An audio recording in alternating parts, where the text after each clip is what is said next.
hello to everyone, and thank you for joining us in this program. I will keep it fairly short. I don't want to take too much of your time to go through the program, but I will be very sure to join you in further stages of the program as well. Maybe a little bit about the background of this program. The Youth at Heart strategy, or priority, I should say, for the Dutch government has been very, very important to us. We've been trying very hard in the last couple of years to really build a platform for youths to have a voice and to also listen to what is needed and be able to provide that for them in one way or another to progress on the SDGs, but also on perspectives for youths all over the world. We do believe that you are the future leaders, and the change that we need to see tomorrow comes with equipping you today. And as such, we're very, very pleased to receive a proposal for a partnership in building a program that focuses on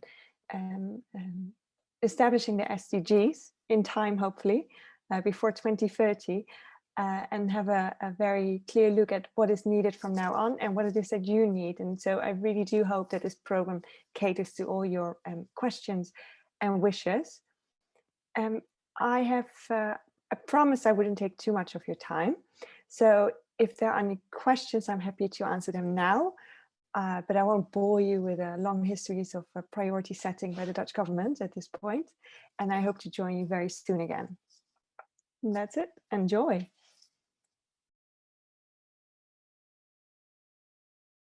Thank you so much to Elsien, and again to the Dutch government for their partnership financially, hoping that some real world things can happen beyond this virtual space as COVID allows, but also with just an incredible amount of expertise and support for driving this forward. And we're going to have the chance to do a lot of really exciting networking with embassies in the Netherlands and The Hague, with Dutch missions in our own regional countries around North Africa and the Middle East and all that kind of thing. So we're really excited to have you. And with that, you all have been bearing with us for quite a while as COVID-19 shared what we were expecting this to look like and hoping for it to, but we're really so excited to be launching this in a virtual space, which means we're able to have more of you than we would have been able to with a physical conference. And we're going to absolutely try and make the most of that in terms of how much time we allow you to collaborate and talk with us. So our launch today is going to include brief remarks from Hezha Mohammed Khan and myself about the background and topic of this project and what the initiative will look like moving forward. But then we're going to spend most of the time with you all talking to each other and starting to build this network in a really meaningful way. So again, thank you so much for bearing with us and your flexibility as we figured out what this should look like and what all was possible in these bizarre times, which I think have done nothing but prove just how important conversations, training, and change making like you're doing is. And with that, I will turn things over to Hezha, who's going to speak a little bit about the main purpose of evidence-based change making, what we mean by that concept, and why we wanted to bring this as a particular theme of the training. Thank you, Becca. I just want to make sure before I start if you check the waiting room to make sure that everyone is already in. Yeah. We should be good to go. Okay. So hi, everyone. My name is Hezha. I am from Kurdistan of Iraq. Some of you might know me, some of you might not, but in the next few months, we will get to know each other very well. I have a master's degree in data science and society, and I'm currently doing my PhD with the Zero Hunger Lab at Tilburg University in the Netherlands. I'm very excited and truly humbled to be addressing you all today. I know we have some of the brightest young leaders in the Middle East today on this call, so I'm very proud of this community and everyone who is in this chat. We have read your applications, watched your videos, and then we haunted you on social media. So we know the great work that all of you do, and we really appreciate it. I'm very happy that we're now sharing this EYP platform together, and hopefully we can have a greater impact, all of us combined. I'm looking forward to learning from your experience and expertise. And more importantly, I'm very excited for you all to meet each other and support each other in your initiatives. So yeah, my job on this call tonight is to explain the concept of the program and what it is and how it happened and all that. So I hope it's not boring. I'll try my best to make it as exciting as possible. So all of you are well-established leaders in your own fields. Or if you don't have an organization already, you're on the right track to make a huge change. So you already have the passion, you already have the vision, and you know what you're going to do. So we're not here to drive that passion for you because it's already in there and you're already doing a great job. We're just here to equip you with more skills that will support you along the way, and to remind you of the importance of the SDGs. And a lot of you are already working on these goals. Otherwise, we would be too late because 2030 is only 9 years away now. And we're also here to encourage that you use data and evidence and fact in your project, and hopefully incorporate AI and artificial intelligence as well, technology, because we all know the more knowledge we have about the problems, the more numbers and insight we have about the issues and problems, the better we are equipped to respond and have a more meaningful impact. And that's the main purpose of this program. Contrary to this, if you don't have enough information or data about an issue, you might have a negative impact rather than a positive one. I was reading this article about a massive campaign in a village in Bangladesh many years ago that encouraged people to switch from backyard wells to drinking water from a less convenient water source. And this resulted in increasing mortality rate by 46% compared to villages who did not switch. And this was because of lack of evidence and statistics and data in the campaign and the way it was designed. So that's why we truly believe that starting from data and evidence and fact is going to build a strong foundation to whatever initiative that you're starting. And examples of these projects that we are encouraging could be in the research field, just like how the Zero Hunger Lab did the supply chain optimization model for WFP and helped in delivering more food faster to more people. Or it could be through an app like the Right Act app in Jordan to provide feedback on public transportation through your phone. This is also a way to generate data because you're not just providing feedback, you're also building up some information which can later on be used for gender abuse, for example. If it happens on public transport, then you have statistics on gender abuse on public transport. It could also be something like the Share the Meal app, as we have already seen. This app is now very powerful. It gives visuals and statistics about hungry children in the world, and it gives you the chance to donate and pay for food for a child. So these are great examples of using statistics and AI and how you can benefit from them and incorporate them in the programs that you're already doing. I would like to stop here and maybe take some of the opinions that you guys have, things that you're already doing. Maybe if you write in the chat, we will open your mic or we will allow you to speak. You can give us more examples. You can share what you're doing that is relevant, just to make it also more interactive. We would like to hear from you as well at this point. Yeah, Atyab Shati, I think. Yeah, go ahead. Hi, so thank you, Ms. Hezha, for the wonderful introduction. My name is Atyab and I'm from Kuwait. When it comes to SDGs and change making, personally, I'm very, very interested in the SDG, which is related to gender equality. As most of you guys know about Arab states and mainly Gulf states, when it comes to gender equality, we'll find a lot of laws that that discriminates between men and women. On the basis of Kuwait, me myself as an attorney, I've been practicing law for the past 8 years, and I have noticed the crazy, crazy number of laws and ministerial resolution, parliamentarian decrees, and etc. that really discriminate against women. So, through my work, I used to have these legal channels as a way to implement human rights mechanisms in Kuwait. And I'm hoping through this program to learn more about how to do it, to influence my colleagues and influence myself through my colleagues into making sure that our legal channels, our national laws can really implement gender equality. And um,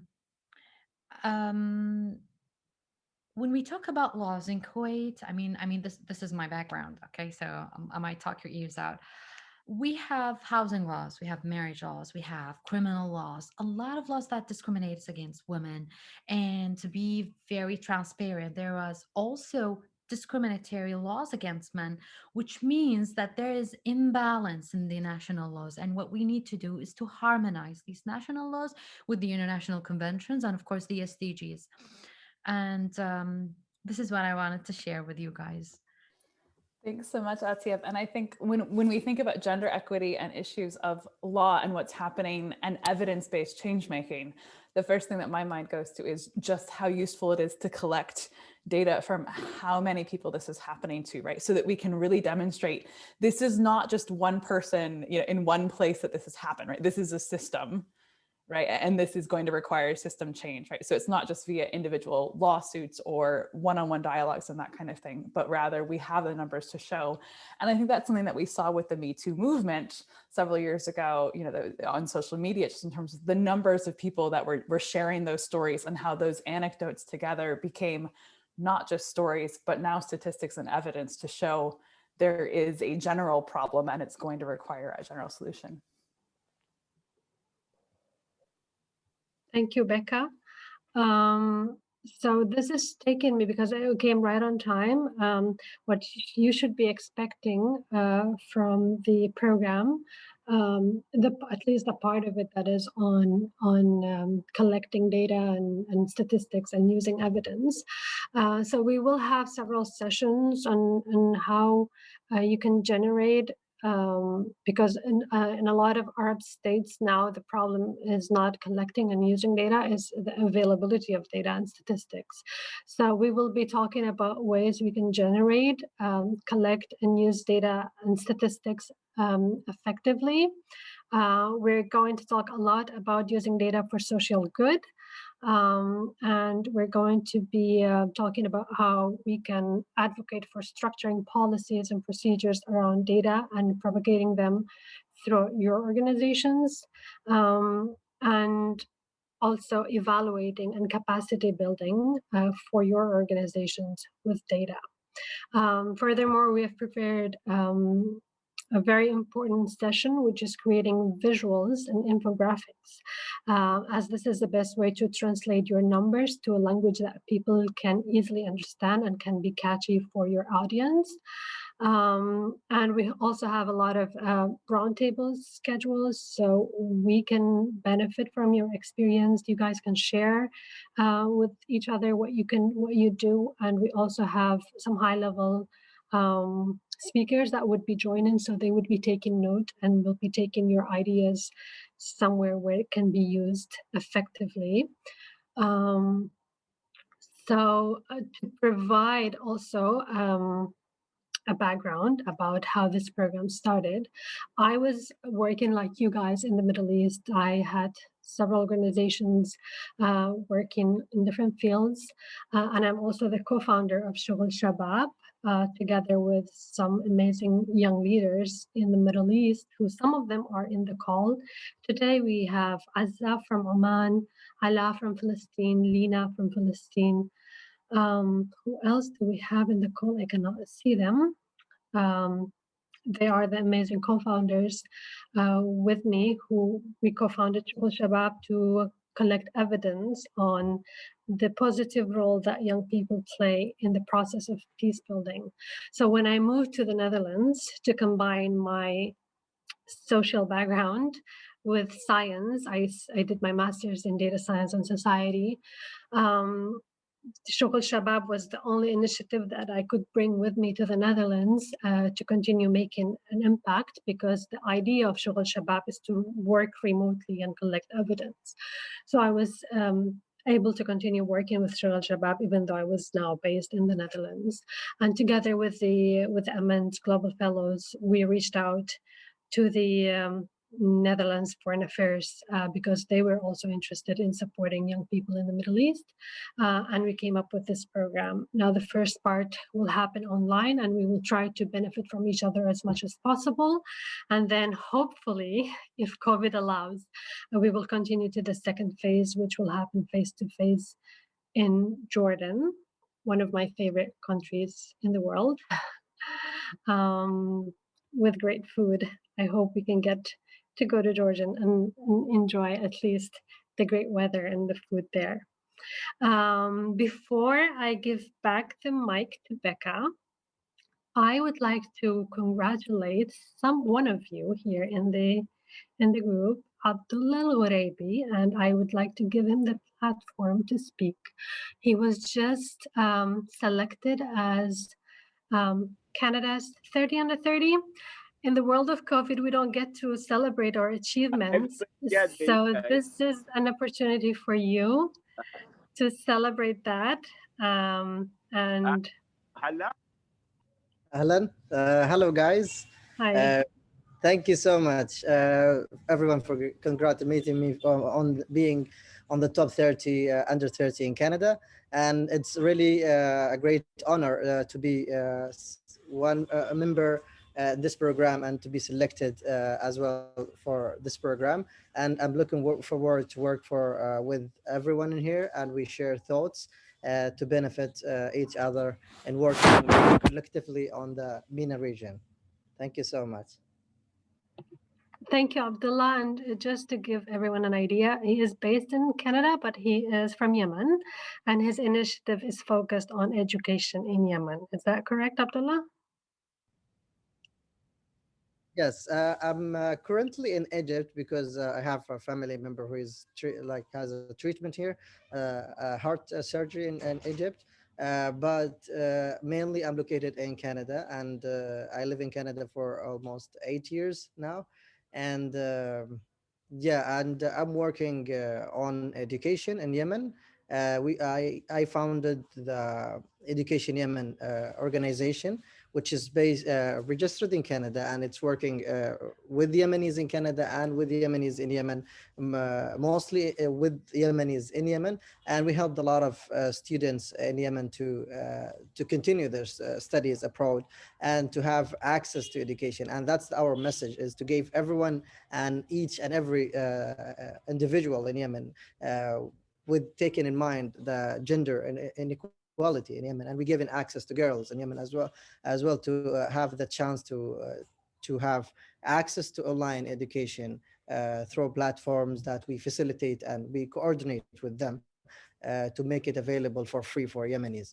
And also we mainly focus also on the scholarship side. We helped almost 300 students to travel to study abroad in Turkey and in Hungary and in Indonesia.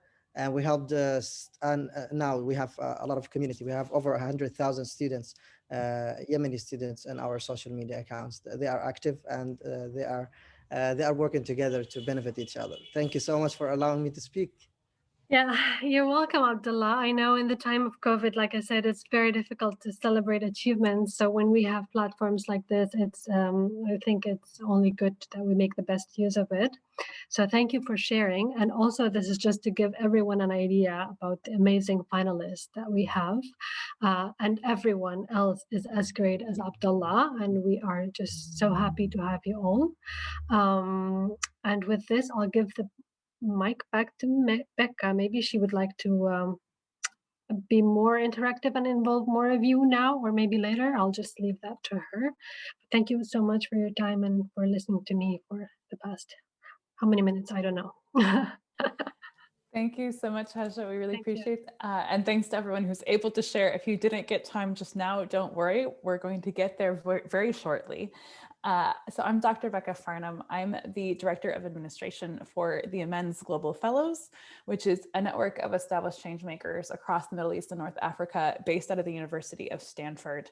That has been going since 2011 in the wake of the so-called Arab Spring, Tunisia revolutions and those kind of things. And that platform was very much envisioned as a space where the young people who we knew were actively leading the revolution, creating social change in all kinds of ways, political, economic, social, cultural, artistic, etc. And we wanted to give them a chance to share those initiatives, and knowing that we are each other's best resource in terms of idea and collaboration and resource swapping.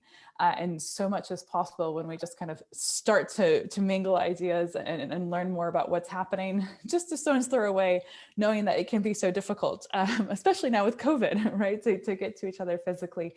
So we're really excited that this particular project has now grown kind of from the AMENDS partnership. Hezha herself was an AMENDS fellow several years ago. A few of you I know are AMENDS applicants and or incoming delegates, and we're really excited about that.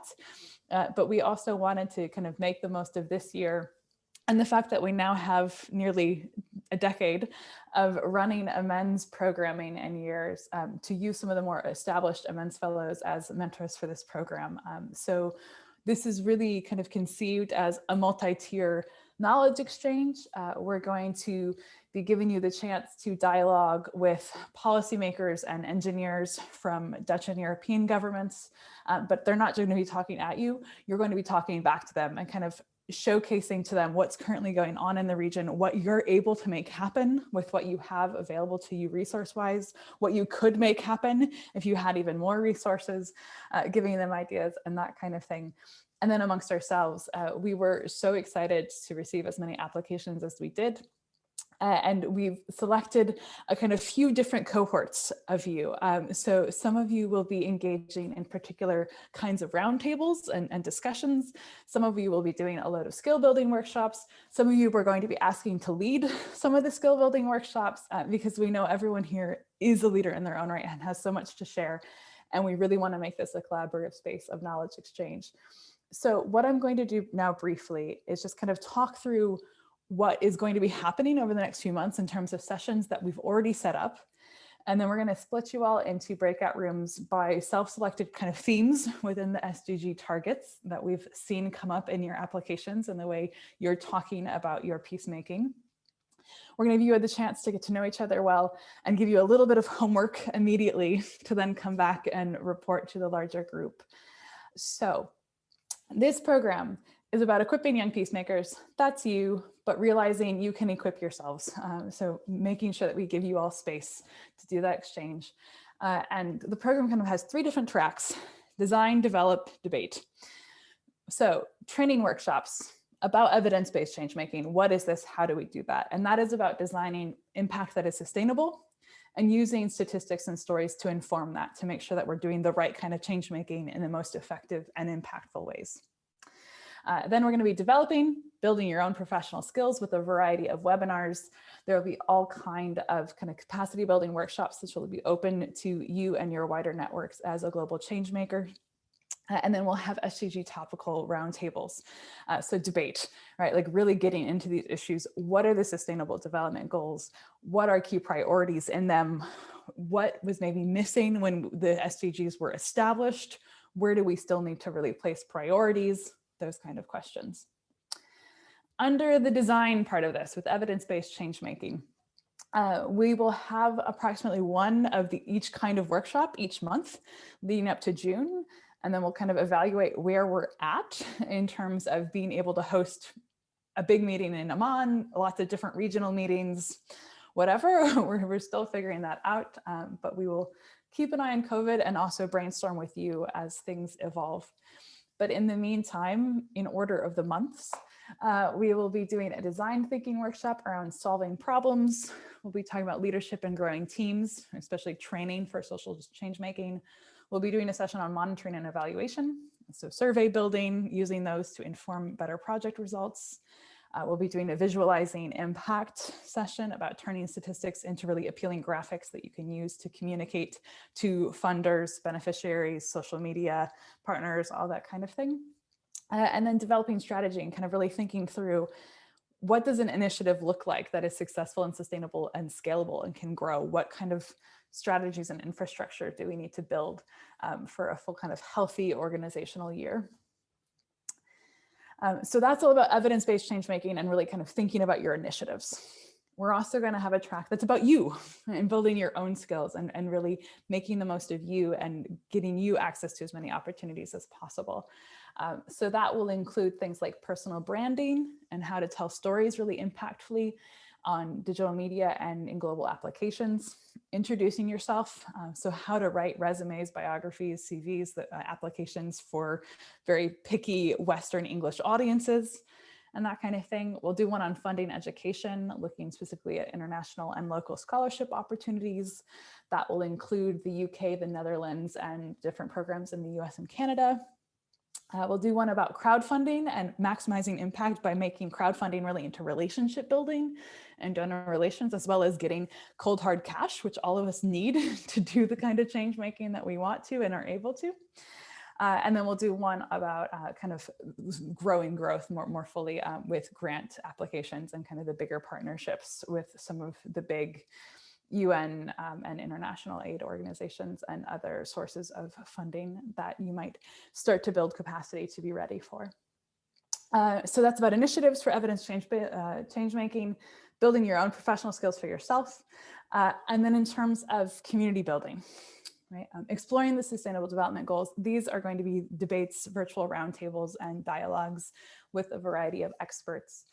So the 5 that we have set up right now, we will kick off with getting the job done and talk about youth employment amidst crisis and kind of ever-changing inequalities and that kind of thing in this moment of COVID, right? When jobs and the economy are in such an awful position, but so many of us are from countries where that's been the case for a decade now, right? Because of conflict and geopolitics and all of these kind of things.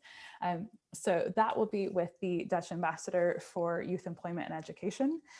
And he'll be talking a little bit about programs that exist in the Netherlands, but it's also a time when you get to bring stories of your own challenges, your own opportunities, what you think governments and policymakers who are genuinely keen on helping this, like what should they be doing? And really kind of, this is your chance to inform quite high level policymakers with your ideas. We'll be focusing on zero hunger with Hezha's lab on feeding change. We'll talk about learning together in terms of quality education in the midst of context, relevance work, whatever kind of countries we're in, and kind of really making sure that we're delivering education that is meant to be transformative and change-making while bringing in all of the difficulties and opportunities that our own local spaces create. Her fight will be on gender and conflict. We have a few incredible gender experts who have been working on gender equality in the midst of violent armed conflict and kind of thinking about how do we do gender sensitive responses to that from peacemaking perspectives.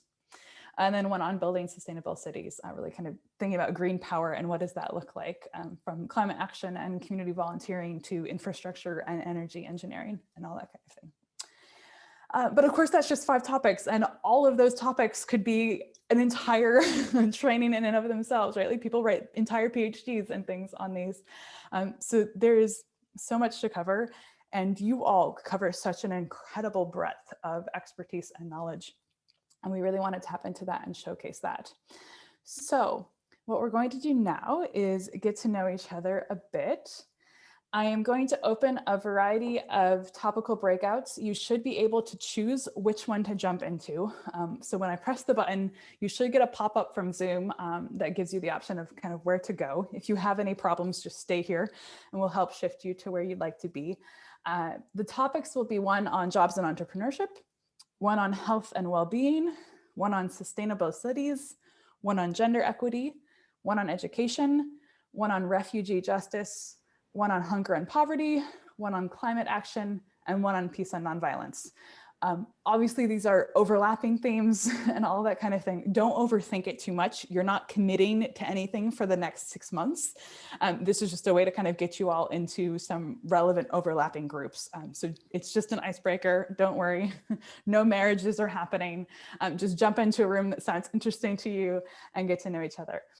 You've got 3 jobs over the next 30 minutes. 1, get to know yourselves. So introduce yourself, your initiatives, talk a little bit about what you're so passionate about, what you're excited about in this project, all of that kind of thing. So introduce. And then illustrate. And I do mean illustrate. I want someone to grab a piece of paper and a sketch pad or open up some sketch thing online or whatever and share a funny story or like find some funny story from your introductions or something that's really cool that overlaps and brings you all together, and give us some kind of visual graphic funny thing to introduce the group when you come back.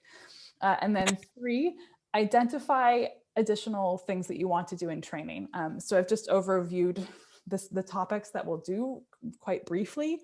If there are specific skills or other themes that you really want to talk about in the larger group, bring those back, because we've still got some space on the program and we'll keep adding to that with your feedback. All right, so introduce, illustrate. I'm really looking forward to seeing whether or not we've got any fantastic artists in this group, and I know we have a few. And then identify additional requests. Share whatever you want to share. If someone from the group did your doodle, we like, please hold it up and explain to us what it is, just to make this a little bit more than talking heads. But we would also love to hear just kind of highlights from your group if there are overlapping themes or things that you're really excited about. And then if there are kind of questions or things that you know you really want to add to the training program. This is being recorded, but we'll also take notes to make sure that we can build those in for the next few months. So let's start with peace and nonviolence. Just to start it off on a nice calm note with no conflict. Team Peace, where are you?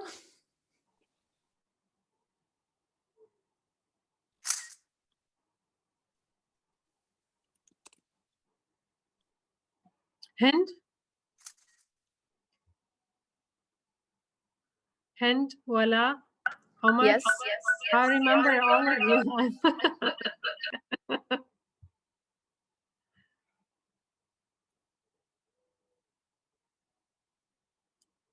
Yeah, so what do you have to present? Yes, we are the peace team. Did you draw something, or do you want to just talk about what you guys have done? We tried to draw a lot of things, but I think that we had the loss of creativity in drawing. But we did something. Can we share them, Omar? Hind, did you? Yes. Can you? Can you guys see me? No, we can see you. Okay. So I'm opening from my phone. So. Ms. Becca, can we share the screen? Can she share the screen?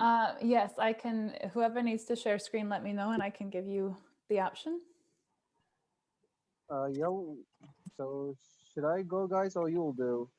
You go.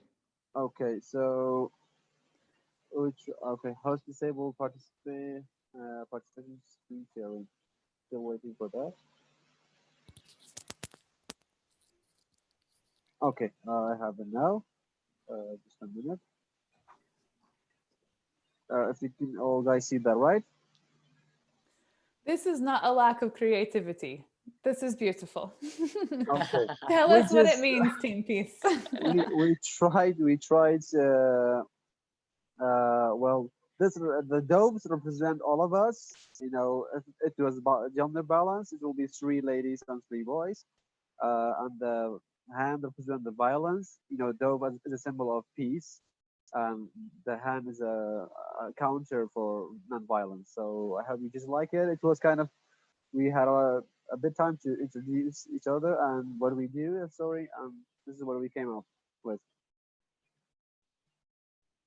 Fantastic. Thank you, Team Peace. Anything else that your group wants to report in terms of highlights or questions or things that you want to add to the training? Otherwise, Well, please email this to us and we'll include it on the website. okay. Well, I guess for now there is nothing. Just thank you and thank you for the opportunity. Mumtaz, thank you very much. All right, let's go to quality education. Teachers, teach us something. Shall I go? Not all teachers Hello? are. So we come up with something. We had a lot of ideas, but mainly we had one idea. I don't know if you like it or not, because if you are familiar with the logo of the fourth goal of education, there is a book and there is a pen, which resembles the fourth goal of education, and also the color red. So we come up with a new logo for the current situation, since everyone is studying home. So this is, I don't know if you can see that. Yeah, we've got it. Although take a photo and send it when you can. Yeah, the iPhone, it replaces the book, and the Zoom application replaces the pen. And also, since we saw a lot of orange color today, so orange will be replacing the red color. Yeah. Fantastic. Thank you, Team Education. Anything else that you all want to highlight? So mainly, I think for quality education, all it needs now is your good intention to improve your world. You can do it even with Zoom meeting or something. You can teach something to everyone, like, I don't know, anything you are good at it, you can share it with other people. Just in 1 hour meeting in Zoom, 1 hour, it can like impact a lot of people. Maybe give inspiration to other kids, give inspiration to people who want to start a new journey, people who want to start a new project. So it's all about your intentions and your ability to believe that change is possible. Fantastic. Thank you. All right, we're going to move over to gender equity. Shaima?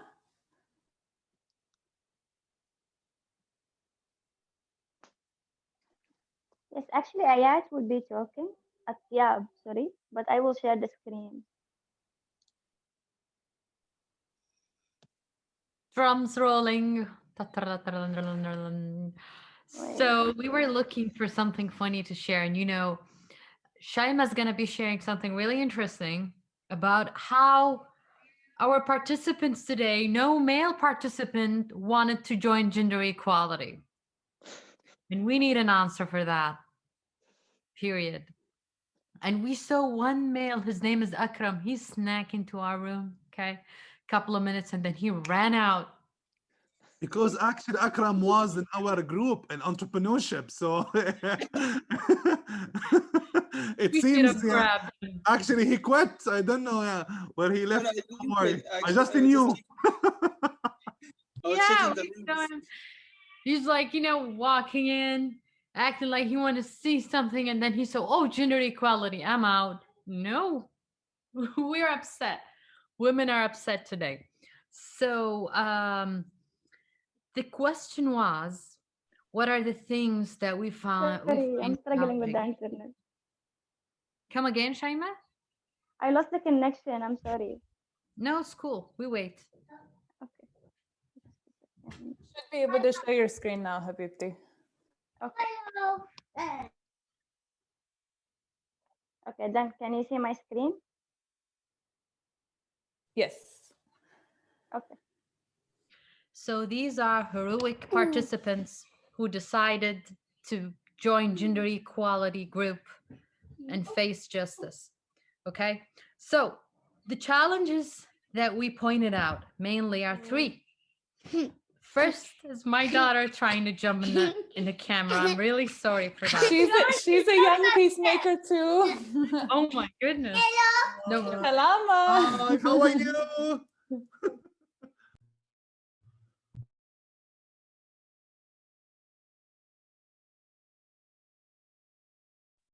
Okay. Are we? Okay, so drums again. Back. So 3 challenges that we found really are women are facing currently. First is the political empowerment.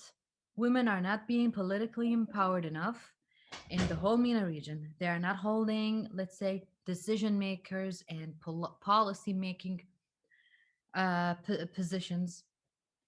Second is financial empowerment. And I don't know if men will agree with this, but when we go to supermarkets, when we go to malls and we go to buy things, let's say personal care things, they are sold really cheap for men, but for women, they're not at all. They're expensive.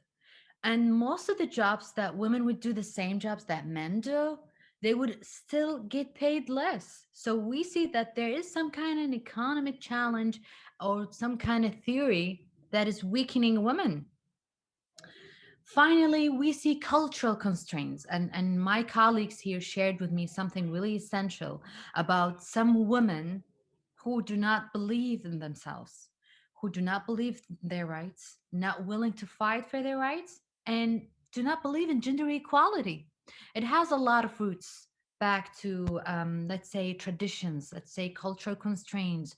There is a huge taboo that goes on when it comes to women believing in themselves and believing in gender equality. And it's way, sensitive and more difficult to convince a woman who doesn't want to convince in her rights than convincing a man. And thank you. All right, thank you. So we will hopefully address some of those challenges over the next six months. And for now, I'm going to turn it over to the entrepreneurship boys and make them answer for their gender disparity situation going on in the job world. Thank you so much, okay? Okay, guys, let me first introduce our team members from the group. So Mr. Akram Rashid from Iraq and Mr. Muhammad Daylan from Iraq as well. Mr. Muhammad Al-Farra from Gaza, Palestine, and Mr. Abdullah Ayman from Jordan, and Ghassan Halawi from Jordan.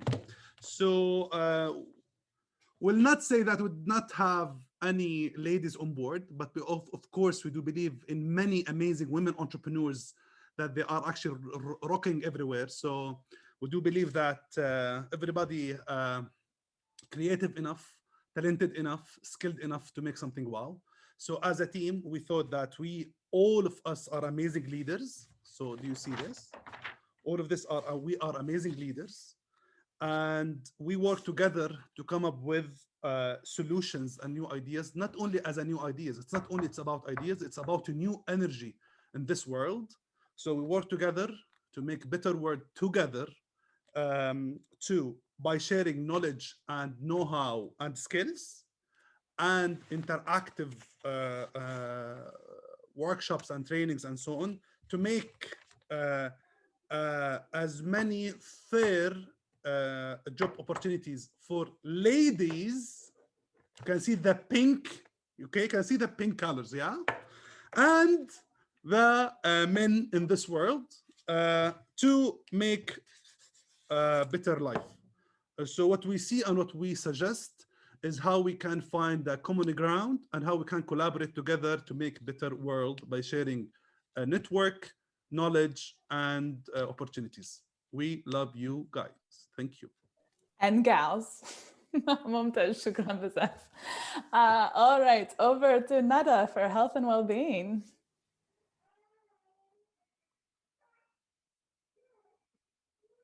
Yeah, Selma, I told them that pink is not for women and how they decided on that color, but they insisted that pink is for women. So please correct us then. Correct us then. Correct us. Tell us what the better color so we can all actually. All colors of the world are our colors. Okay, we are sorry for this. Don't worry. We are trying to do our best actually. Sorry. Hi guys, can you see my screen? Yes, Yeah. you're good to go. I don't know how to do this. Is this picture? Yep, that's great. We can see it. Okay, so after hearing about that there was a group about gender equality, I realized that I belong there, not with yeah, I'm a medical student, I'm in the health sector, but I root for women and I stand with women. I care more about women health than I care for men health. Sorry. So this picture is about the Sudanese revolution, and I'm very proud about the women rule in the Sudanese revolution that ended last year. And yeah, the women played a very big part in our Sudanese revolution. I consider them as leaders of the revolution, even though for many years women rights in Sudan wasn't a very topic of that people noticed or tried to bring into notice of our government. There was a lot of violations that happened to women in war areas, in war zones, in Darfur, and there's a lot of sexual violence and a lot of rapes, and a lot, even in our revolution, there was a lot of rape used as a mean of intimidation and a mean of breaking down the women resolve. But so I'm very proud of all the women who has undergone this form of violence in our revolution, and I'm very proud of all the women who are now part of our government, even though women representation in politics in Sudan wasn't that much in the last regime. So yeah, thank you. Thanks so much, Nana. And I think that's a really great example of just how intersecting all of the SDGs are, right? We can only get gender equity when we have political participation from the public, strong institutions for democracy, health and capacities and education to be able to do that public participation, right? It's just like there's so many layers going on to this, and that's a really great kind of case study of that. So thank you for that. Yes, thank you. Sustainable cities, take it. Let me just say before sustainable cities starts, I realize we are coming to time. So if you do need to leave, don't worry. Please just go ahead and head off for other meetings and your evenings and whatnot. Again, we're recording this. So if you have to miss the last bit, we'll share that with everybody so we can all catch up. And then we'll email you later tonight with kind of what's up next. Sustainable cities, take it away. Okay, hello guys. So Sadir, Bashir, and Ala, help me with this, guys. Okay. So this is our drawing. First, let me tell you guys, this is our cities. It's board. Everything is in black. Everything was falling down, from economic to the education to the health. Then the superheroes came out. Hoo-hoo! They used the renewable energy from the sun to the wind to the plants to sustain our cities. And this is it. We are the group of sustainable cities and communities. Can you just hold the picture? Can you just hold the picture to the screen for a second? Yep. And I think also to add to Ruba, what we are all kind of looking for when it comes to sustainable cities, or not just sustainable cities, but out of this kind of collaboration and this program, is to understand and figure out new ways to collect data in all of our different fields, but also how to analyze it and then present it, whether it's to be organizations, governments, and so on, to make that change within each of our cities. Great. We have to figure out what is sustainable, and that takes really good science, right? That is informed by communities. So thank you very much. Fantastic. Yes, and let us have sustainability superheroes to bring us into the true light. With that, Team Refugees.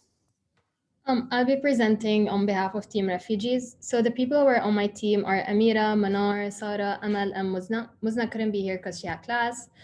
So Amira, she did the amazing drawing.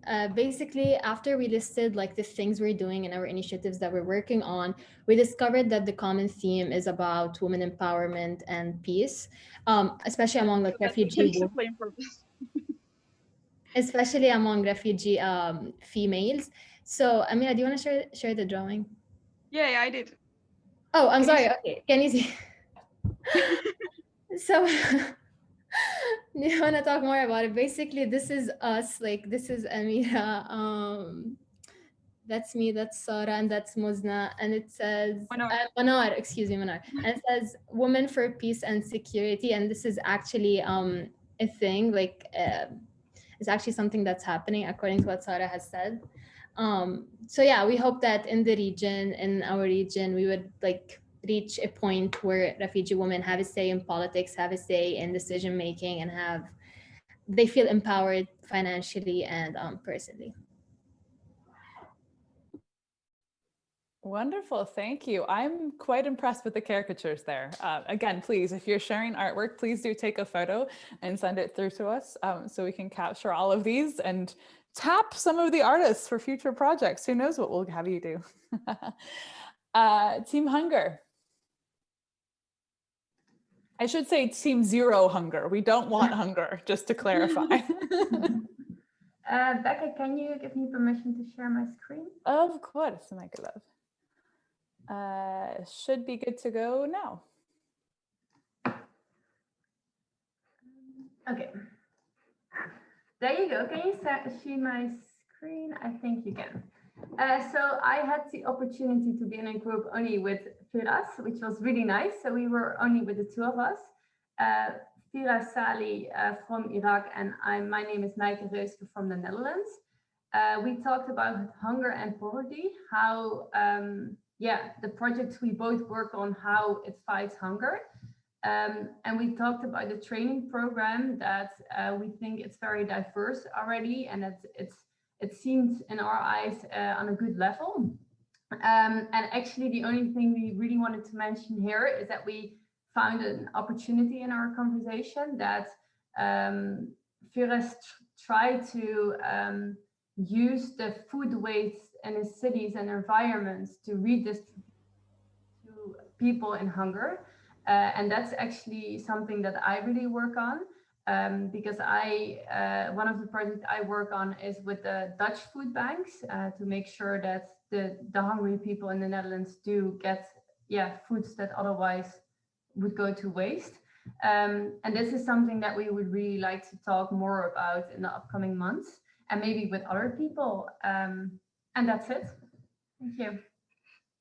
That's fantastic. Thanks so much. And that's absolutely the kind of collaboration and connections that we want to come through this. And one thing that we're definitely kind of committing to doing and wanting to do is finding ways where you all can link up and kind of create projects amongst yourselves. And we will make sure to help resource that. And yes, I do mean money as well as other things as best we can. So do please, as you're having these conversations and getting to know each other, identify those moments that are just kind of yelling out for collaboration and really exciting kind of regional, cross-country, cross-initiative projects. And we'll do everything we can to help them get going on their feet. And I believe last, but certainly not least, climate action.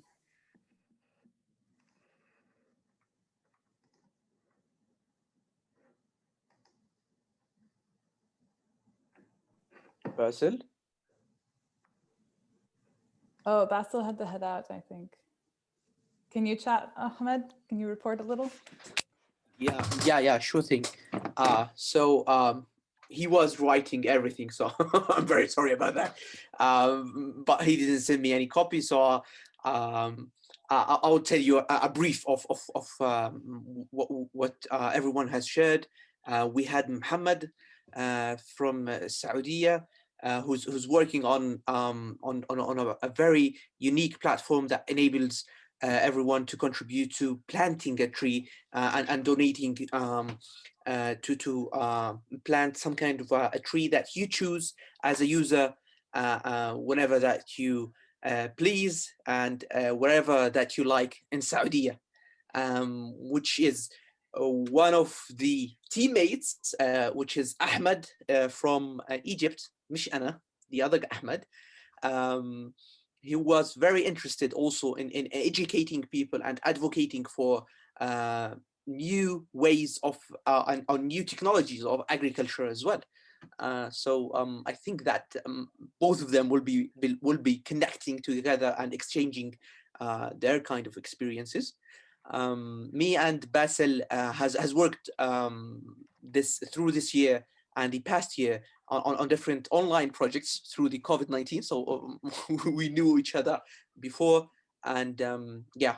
So that's what we exchanged. I also introduced the work I do with refugees and healthcare and in access to affordable green energy, and in promoting energy efficiency through certain projects and through cross-sectorial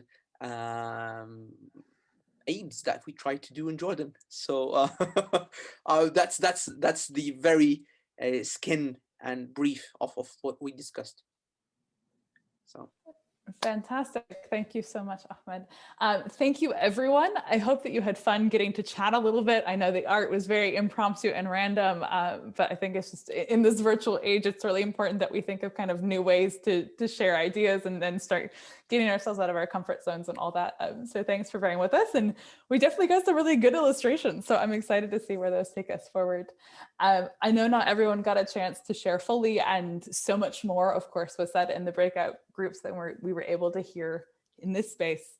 But moving forward, we are going to kind of keep offering opportunities for smaller groups of you to come around thematically and kind of do more of this dialogue and see what we can make happen. We'll be sending out an email tomorrow with the recording to this call and kind of what's up next.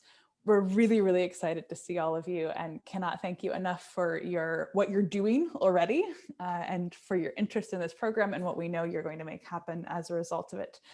So I'm going to turn back over to Hezha for the last word, and then we will wish you all a wonderful rest of the Tuesday. And yes, as Daniela has just said, follow Shughel Shabab on Insta and Facebook for all of the updates as well.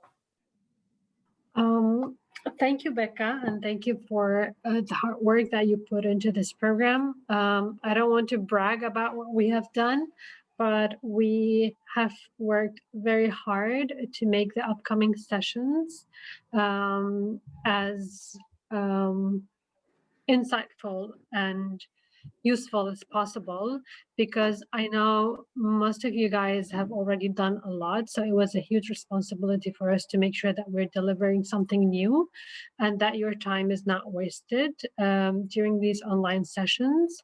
I'm very much looking forward to hear the feedback.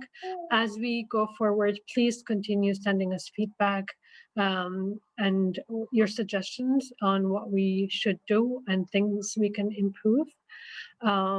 There will be some sessions that are specially for the 35 finalists, and then some sessions will be open to the public or only for the shortlisted applicants.